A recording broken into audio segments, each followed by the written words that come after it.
안녕하십니까 동역자 여러분. 오늘 여호수아서 3장 후반부 보도록 하겠습니다. 여호수아서 6번째 시간이죠. 자, 7절에 여호와께서 여호수아에게 이르시되 내가 오늘부터 시작하여 너를 온 이스라엘의 목전에 크게 하여 내가 모세와 함께 있었던 것 같이 너와 함께 있는 것을 그들이 알게 하리라. 너는 언약궤를 맨 제사장들에게 명령하여 이르기를 너희가 요단 물가에 이르거든 요단에 들어서라 라고 명하죠. 그래서 여호수아에게 이르되 이제 이 온 목전 앞에서 내가 하나님이 함께하는 것을 보여주겠다. 모세와 함께했던 것 같이 너와 함께하는 것을 내가 보여주겠다. 얼마나 복된 말씀이에요. 그래서 이제 여호수아가 담대하게 제사장들에게 명하죠. 요단에 들어서라 이렇게 명합니다. 이 말씀 7절 말씀은 유명한 말씀이에요. 여호와께서 여호수아에게 이르시되 내가 오늘부터 시작해서 너를 온 이스라엘의 목전에 크게 하여 내가 모세와 함께 있었던 것 같이 너와 함께 있는 것을 그들이 알게 하리라. 얼마나 복된 말입니까? 오늘부터 너를 이스라엘 백성에게 앞에서 크게 세우겠다. 너와 함께하는 것을 백성이 알게 하겠다 이 말이죠. 단 앞에 조건이 있죠. 이제 하나님의 명령에 따라 순종하며 나아가라 이 말이에요. 순종하며 나아가라. 순종할 때에 하나님이 높여주신다. 모세와 함께했던 것처럼 함께하리라. 그래서 이것이 일꾼이 높아지는 방법이에요. 하나님의 일꾼이 높임받는 방법은 하나님께 순종할 때예요. 내 스스로 뭔가를 높아지려고 노력하기보다 내가 뭐 잘해가지고 내가 높아지겠다 이거보다 하나님의 일꾼은 하나님의 명령에 순종하려고 해야 돼요. 하나님의 명령에 따라 살려고. 그러면 하나님이 그를 높이십니다. 자, 빌립보서 2장에 예수님께서 십자가의 사역을 다 마무리하니까 모든 지각에 뛰어난 이름을 주시잖아요. 모든 이가 그 앞에 무릎 꿇게 하시고 경배하게 하잖아요. 그래서 하나님의 일꾼이 높아지는 방법, 내 스스로 높아지려고 하기보다 우리가 하나님 말씀에 순종할 때 하나님이 그를 높이시더라 이 말이죠. 여러분 이거 꼭 기억하십시오. 내 스스로 높아지려고 하기보다 하나님 말씀에 순종하세요. 그러면 하나님이 그를 높이십니다. 9절 여호수아가 이스라엘 자손에게 이르되 이리 와서 너희의 하나님 여호와의 말씀을 들으라 하고 또 말하되 살아계신 하나님이 너희 가운데서 계시자 가나안 족속과 헷 족속과 히 족속 브리스 족속 기르가스 족속 아모리 족속 여부스 족속을 너희 앞에서 반드시 쫓아내실 줄을 이것으로 너희가 알리라. 자, 이 가나안 서쪽에 있는 족속들이죠.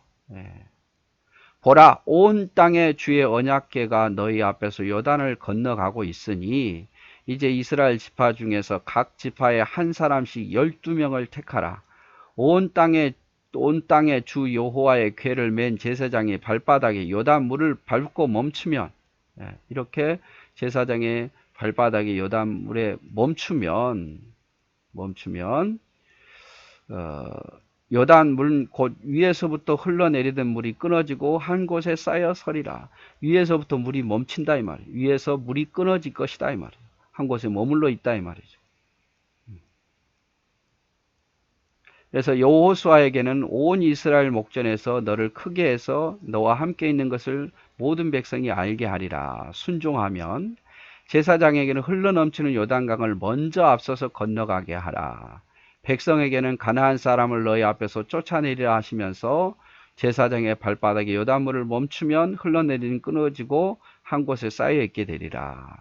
그러면서 그 중에 대표 12명이 요단 강 중앙에 있는 돌들을 어깨에 메고 취하라고 이야기하죠. 거기에다가도 제단을 쌓고 또 밖에 나와서 가지고 온 돌을 가지고 제단을 쌓으라 이런 기념하여 제단을 쌓으라고 명령을 합니다. 백성이 요단을 건너려고 자기들의 장막을 떠날 때에 제사장들은 언약궤를 메고 백성 앞에 나가니라. 자, 제사장들이 먼저 나가죠. 자, 그런데 이렇게 강을 건널 때는 요단이 곡식 거두는 시기에는 항상 언덕이 넘치더라. 궤를 맨 자들이 요단의 이름에 궤를 맨 제사장들이 발에 물가에 잠기자 곧 위에서부터 흘러내리던 물이 그쳐서 사르단 가까운 매우 멀리 있는 아담 성읍 변두리에서 일어나 한 곳에 쌓이고 아라바의 바다 여매로 향하여 흘러가는 물은 온전히 끊어짐에 백성이 여리고로 앞으로 바로 건넜어요. 그래서 물이 그 애굽의 홍해처럼 쫙 갈라진 게 아니라요. 위에서 물이 멈춘 거예요. 멈춘 거예요. 마치 댐이 하나 만들어듯이 위에서 물이 멈춘 거고 그 아래로 내려가는 물들은 없어졌어요. 물이 더 이상 위에서 내려오지 않으니까. 그래서 이스라엘 백성들이 그것을 건너요. 여호와의 언약궤를 맨 제사장들은 요단 가운데 마른 땅에 굳게 섰고 그래서 요단 가운데 한 중앙에서 제사장들은 맨 앞에 갔다가 거기서 머물러 있는 거죠.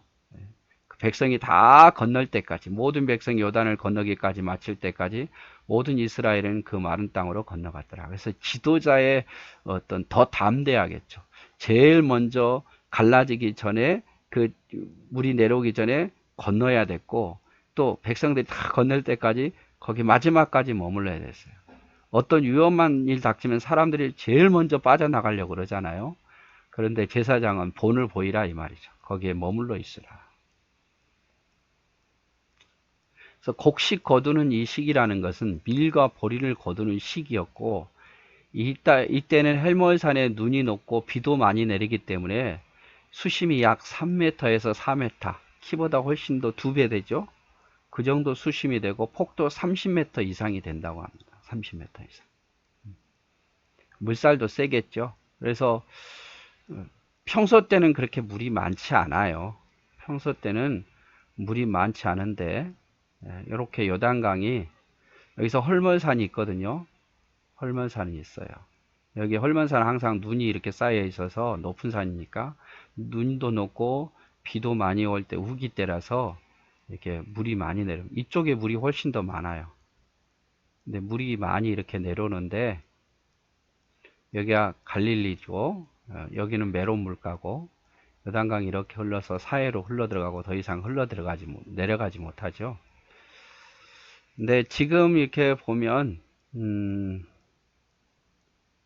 뭐야 될까요? 요 그림이 요렇게 요단강이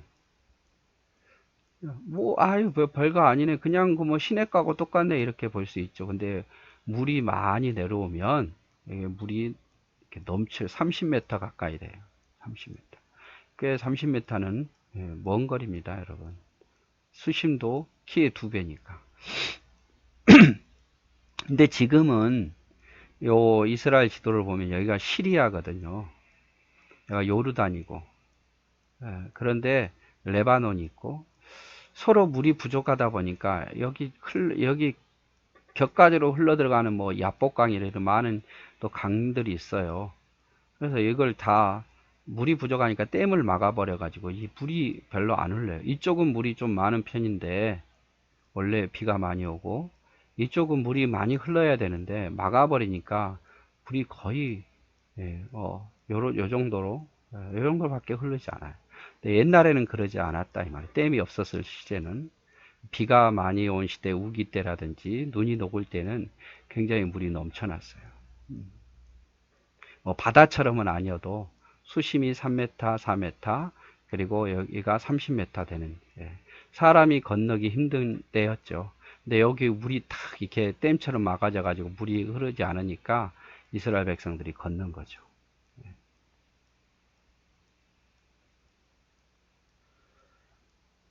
그리고 이제 궤를 맨 제사장의 발이 물에 잠기자 물이 멈추었고 다 건널 때까지 백성들이 다 건널 때까지 제사장이 멈춰 있었어요. 아마 그 60만 명의 사람들이 그 강을 다 건너기까지 짐승들이 건너기까지 반나절 이상 하루에 반 이상이 걸렸지 않을까 싶습니다. 그래서 발이 잠기자 이게 믿음이죠. 발을 딛는 때 하나님의 역사가 일어나는 거예요. 항상 우리가 하나님의 역사를 보려면 우리가 뭔가를 해야 돼요. 하지 않고 하나님의 역사를 기다려서는 안 되겠죠. 이렇게 이스라엘 백성들이 건너게 됩니다. 그래서 우리가 이 본문에서 우리가 보았듯이 하나님이 너와 함께 할 거다. 이제 들어가라 할 때 그 명령에 따라 들어갑니다. 그래서 들어가고 믿음의 발을 디딜 때 강이 위에서부터 물이 멈추는 거죠.